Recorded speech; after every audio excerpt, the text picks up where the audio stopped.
มา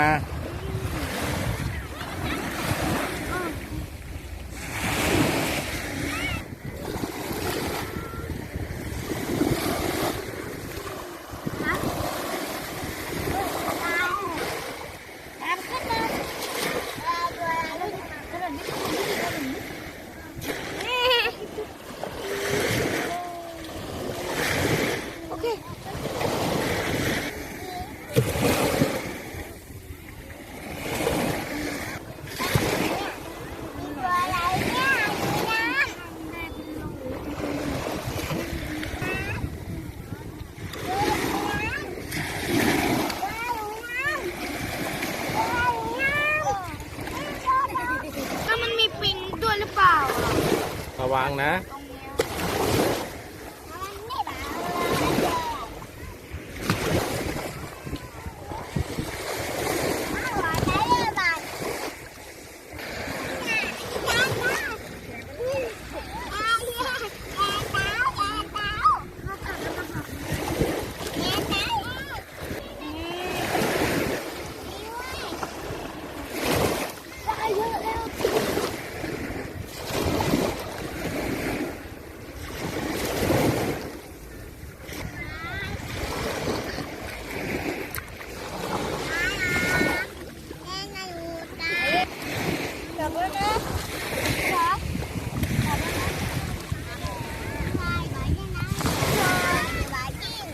พี่ไอกลับแล้วลูกครับ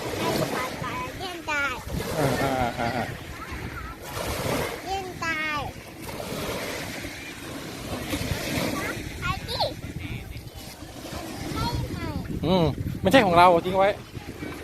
ไปเก็บของเรามาเก็บของเรามา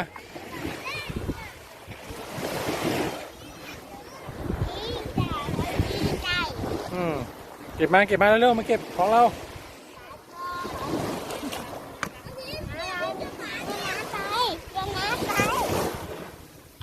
บ้านกันดีกว่าไปเลยบ๊ายบายทะเลก่อนบายครับเอาหอยเททิ้งลูกหอย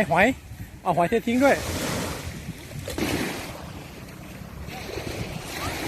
ไปเดินหาแม่ไปเดินไปหาแม่